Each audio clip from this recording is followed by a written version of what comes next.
Hello friends, welcome to Get More Info YouTube channel. So finally Indian railway की तरफ से ministerial and isolated category का recruitment notification release कर दिया गया है और आज है 7 जनवरी 2025। आज से ऑनलाइन एप्लीकेशन भी स्टार्ट हो चुके हैं। तो अभी यहाँ पर आप इम्पोर्टेंट डेट देख लीजिए। 7 जनवरी से लेकर के 6 फरवरी 2025 तक इंडियन रेलवे में isolated category ministerial and isolated category recruitment के जो एप्लीकेशंस हैं वो चलेंगे। 1 महीने तक आपको पूरा यहाँ टाइम दिया जा रहा है आवेदन करने के लिए। ऑल इंडिया से कैंडिडेट आवेदन कर सकते हैं। जिस आरआरबी से आप बिलोंग करते हो या जिससे आप इंटरेस्टेड हैं आवेदन करना चाहते हैं आप आवेदन कर सकते हैं। मिनिस्ट्रियल एंड आइसोलेटेड कैटेगरी के अंतर्गत वेरियस पोस्ट आती हैं, बहुत सी अलग अलग पोस्ट आती हैं। टीचर की पोस्ट है, असिस्टेंट की पोस्ट है, लैब असिस्टेंट की पोस्ट है, टेक्नीशियन की पोस्ट है एंड इंस्पेक्टर की पोस्ट है। अलग अलग पोस्ट यहाँ पर रिलीज की जाती हैं। सबसे ज़्यादा जो वैकेंसीज इसमें आई हुई हैं वो टीचिंग के लिए आई हुई हैं। टीचर जिसमें पीजीटी, टीजीटी, पीआरटी सभी के लिए, म्यूजिक टीचर के लिए, फिजिकल टीचर के लिए है। टीचर की सबसे ज़्यादा वैकेंसीज हैं, बाकी अदर पोस्ट भी हैं जहाँ पर आप आवेदन कर सकते हैं। एंड अगर हम देखें क्वालिफिकेशन तो 12th प्लस डिप्लोमा होल्डर्स, ठीक है। एंड ग्रेजुएशन के साथ में भी आपको कहीं कहीं पर यानी ग्रेजुएट कैंडिडेट है तो कहीं पर रिक्वायरमेंट रखी गई है डिप्लोमा की एंड मास्टर डिग्री, तो ये यहाँ पर रखा गया है। चलिए अभी हम पोस्ट देख लेते हैं, कौन कौन सी पोस्ट पर वैकेंसीज आई हुई हैं, उसके बाद हम इसका सिलेक्शन प्रोसीजर देखेंगे। तो सबसे पहले हम यहाँ पर देखेंगे पीजीटी की vacancy. Post graduate teacher commerce के लिए वैकेंसी है। पीजीटी टीचर के लिए अगर आप आवेदन करना चाहते हैं तो आपकी एज 18 से 48 वर्ष होनी चाहिए। मेडिकल स्टैंडर्ड C2 रहता है। रेलवे में किसी भी पोस्ट पर वैकेंसीज आए मेडिकल स्टैंडर्ड जरूर रहता है, तो यहाँ पर पीजीटी के लिए जो मेडिकल स्टैंडर्ड है वो C2 है। सैलरी लेवल 8 से रहेगी 47,600, ठीक है। अब पीजीटी कॉमर्स की वैकेंसी है तो आपने मास्टर डिग्री कॉमर्स में की हुई हो 50% मार्क्स के साथ में, प्लस आपका बीएड होना चाहिए या बीएड के इक्विवेलेंट जो कोर्स है वो भी यहाँ पर मान्य रहेगा। और हिंदी और इंग्लिश दोनों ही लैंग्वेज की आपको जानकारी होनी चाहिए, दोनों ही मीडियम में आपको पढ़ाना आना चाहिए। अगर आप यहाँ पर देखिए कॉमर्स की वैकेंसी थी, अब ये स्पेशली मेल के लिए है, कॉमर्स में मेल कैंडिडेट के लिए 18 से, पीजीटी के लिए सभी में 18 से 48 साल एज है। क्वालिफिकेशन जिस पीजीटी के लिए आप आवेदन करना चाहते हैं रिलेटेड उसी सब्जेक्ट से आपका मास्टर होना चाहिए प्लस बीएड होना चाहिए। पोस्ट ग्रेजुएट टीचर हिंदी, तो हिंदी में आपके लिए यहाँ पर 50% मार्क्स के साथ मास्टर डिग्री रखी गई है। हिंदी में आपने किया हो या संस्कृत में किया हो और ग्रेजुएशन लेवल पर आपका हिंदी एज अ सब्जेक्ट रहा है। अगर आपने मास्टर डिग्री संस्कृत में किया है और आपके पास Hindi as a subject graduation level पर आपने पढ़ा हुआ है तो भी आप हिंदी के लिए आवेदन कर सकते हैं। पीजीटी पॉलिटिकल साइंस में आपका पॉलिटिकल साइंस से मास्टर डिग्री होना चाहिए प्लस बीएड। बंगाली में तो बंगाली में आपका मास्टर डिग्री होना चाहिए।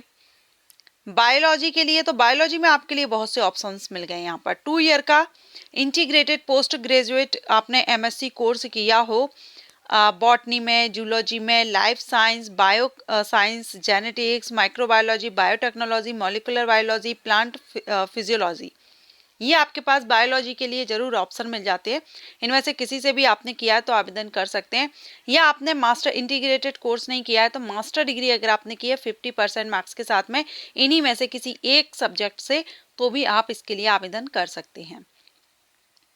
पीजीटी बायोलॉजी का हमने देखा। पीजीटी मैथ के लिए भी वैकेंसी है। मैथ से आपका होना चाहिए मास्टर डिग्री या फिर इंटीग्रेटेड पोस्ट ग्रेजुएशन, ठीक है।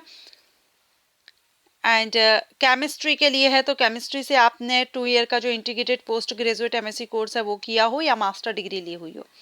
तो पीजीटी के लिए वैकेंसी है, टीजीटी की वैकेंसी है, पीआरटी की वैकेंसी है। पीआरटी पर मैंने अपने फर्स्ट चैनल पर वीडियो अपलोड कर दिया है, आप चाहें तो उसको जाकर के विजिट कर सकते हैं। एंड पब्लिक प्रोसिक्यूटर की वैकेंसी है जिसमें graduation with bachelor degree in law मांगा गया है। चीफ लॉ असिस्टेंट की वैकेंसी है, 18 से 43 साल एज रखी गई है। C1 इसमें मेडिकल स्टैंडर्ड रहेगा। सैलरी 44,900 से रहेगी। इसमें आपका डिग्री लॉ में होना चाहिए विथ 3 ईयर स्टर्निंग प्रैक्टिस आपकी हो, ठीक है। और फिजिकल ट्रेनिंग इंस्ट्रक्टर की वैकेंसी है जिसमें graduation with bachelor in physical education BPEd आपने किया हो तो आप इसके लिए आवेदन कर सकते हैं। इसमें 18 से 48 साल एज रखी गई है। C2 मेडिकल स्टैंडर्ड रहेगा। एंड ट्रेंड ग्रेजुएट टीचर के लिए भी सेम एज है 18 से 48 और मेडिकल स्टैंडर्ड C2 है। अब इसमें Bengali medium art and fine के लिए वैकेंसी है, क्योंकि सभी का हम सिलेबस अगर एलिजिबिलिटी देखें PGT TGT तो इसमें आपने TGT के लिए आपने रिलेटेड सब्जेक्ट से ग्रेजुएशन किया हो प्लस B.Ed यहाँ पर रखा गया है। TGT में 12th के बेस पर भी आप आवेदन कर सकते हैं, 50% आपका 12th में हो। एंड 4 ईयर का अगर आपने बैचलर ऑफ एलिमेंट्री एजुकेशन किया हुआ है तो भी आप आवेदन कर सकते हैं, या 12th आपने किया है 50% से और 4 ईयर का आपने BA.Ed या BA B.Ed BSc B.Ed आपने किया हुआ हो तो भी आप इसके लिए आवेदन कर सकते हैं, या ग्रेजुएशन आपने किया हुआ है 50% से और 1 ईयर का आपने B.Ed स्पेशल एजुकेशन किया है तो वो भी यहाँ पर आवेदन कर सकते हैं TGT के लिए।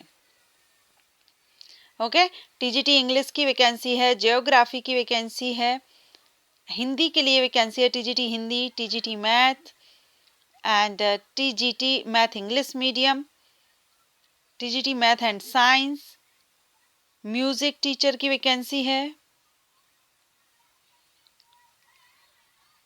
संस्कृत के लिए वैकेंसी है। ठीक है, तो इसका जो नोटिफिकेशन है आप RRB की वेबसाइट पर जाकर के डाउनलोड कर लीजिए। टीचर की सबसे ज़्यादा वैकेंसी है, बाकी पोस्ट कम है लेकिन टीचर के लिए बहुत वैकेंसीज यहाँ पर आई हुई है।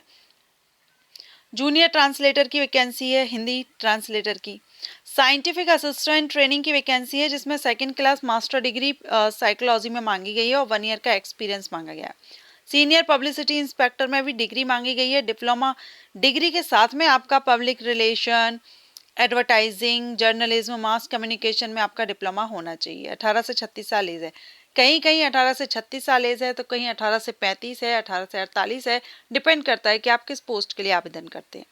लाइब्रेरियन की जो वैकेंसी है इसमें C2 मेडिकल स्टैंडर्ड है, 35,400 सैलरी, 18 से 33 साल एज रखी गई है। बैचलर डिग्री अगर आपने लाइब्रेरी साइंस में की है या ग्रेजुएशन आपने किया हुआ हो with professional qualification of diploma, graduation के साथ में अगर आपने डिप्लोमा लिया है लाइब्रेरियनशिप में तो भी आप इसके लिए आवेदन कर सकते हैं।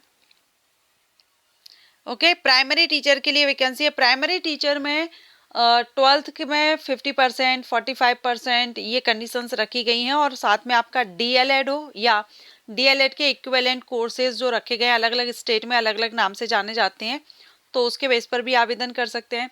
BLED अगर आपने किया है तो भी आप प्राइमरी के एलिजिबल हैं। B.Ed अगर आपने किया है तो भी प्राइमरी के लिए एलिजिबल हैं, लेकिन इसमें टेट क्वालिफाई मांगा गया है प्राइमरी टीचर। ठीक है, प्राइमरी टीचर के लिए टेट क्वालिफाई होना जरूरी है। ये प्राइमरी टीचर की वैकेंसीज हैं, अलग अलग लैंग्वेजेस के अकॉर्डिंग सब्जेक्ट वाइज निकाली गई हैं।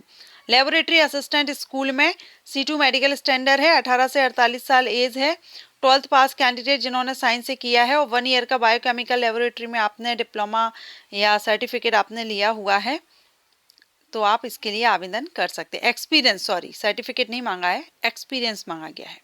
Lab assistant grade 3rd chemist and metallurgist के लिए है, इसमें भी 12th साइंस मांगा गया है। Science as subject its equivalent physics and chemistry mean simple 12th के बेस पर आप लैब असिस्टेंट ग्रेड 3rd के लिए केमिस्ट एंड मेटलर्जिस्ट के लिए आप आवेदन कर सकते हैं। तो ये तो रही पोस्ट की बात। ठीक है, अब सिलेक्शन प्रोसीजर में आपका एक तो यहाँ पर सिंगल रिटन एग्जामिनेशन होगा। सिंगल रिटन एग्जामिनेशन जब आपका होगा तो ये सभी के लिए सिंगल एग्जामिनेशन है। उसके बाद फिर अलग अलग जैसे कि ट्रांसलेटर की वैकेंसी है तो वहाँ पर स्किल टेस्ट हो गया, टाइपिंग वगैरह ट्रांसलेशन होगा। टीचर की वैकेंसी है तो टीचिंग स्किल टेस्ट होगा। ठीक है, एंड बाकी जो भी पोस्ट है पोस्ट के अकॉर्डिंग सेकेंड स्टेज है, लेकिन जो फर्स्ट फेज है वो आपका रहेगा रिटन एग्जामिनेशन। आपकी एज 1 जनवरी 2025 से काउंट की जाएगी। एज रिलैक्सेशन मिल जाएगा रिजर्व कैंडिडेट के लिए। Application fees 500 rupees unreserved male candidate के लिए है, बाकी फीमेल कैंडिडेट किसी भी कैटेगरी की हो, PWD candidate, transgender candidate, ex serviceman candidate 250 रुपये है। और इनमें से 500 में से 400 आपको रिफंड हो जाता है जब आप CVT 1 में अपेयर हो जाते हैं। एंड 250 भी आपका रिफंड हो जाता है जब आप सीवीटी में अपीयर हो जाते हैं। ऑनलाइन आपका एग्जामिनेशन होगा, कंप्यूटर बेस्ड है सीवीटी। अब यहाँ पर आपका जो एग्जाम होगा रिटन एग्जामिनेशन सीवीटी बेस्ड है, 90 मिनट का टाइम दिया जाएगा, टोटल 100 क्वेश्चंस रहेंगे। पीडब्ल्यूडी कैंडिडेट को 120 मिनट का टाइम होगा। एमसीक्यू इस टाइप्स क्वेश्चन है, हिंदी और इंग्लिश दोनों ही लैंग्वेजेस में अवेलेबल रहेगा। इसमें आपका सबसे पहले तो प्रोफेशनल एबिलिटी, जिस पोस्ट पर है उस पोस्ट से रिलेटेड आपका जो प्रोफेशनल एबिलिटी है उससे related 50 question, 50 marks. General awareness 15 प्रश्न पूछे जाएंगे 15 नंबर के। General intelligence, mathematics, general science, ठीक है, 1/3 मार्क माइनस किया जाएगा, नेगेटिव मार्किंग यहाँ पर रहेगी। सिलेबस भी आपको नोटिफिकेशन में दिया गया है तो आप इसको देख सकते हैं। तो जो भी कैंडिडेट इंटरेस्टेड हैं, आवेदन करना चाहते हैं, आरआरबी की वेबसाइट पर जाएंगे तो वहां पर आपको इसका डिटेल नोटिफिकेशन और अप्लाई लिंक एक्टिव हो चुकी है, आवेदन कर सकते हैं। ये वैकेंसी अपडेट अच्छा लगा हो लाइक एंड शेयर कीजिएगा। Thank you.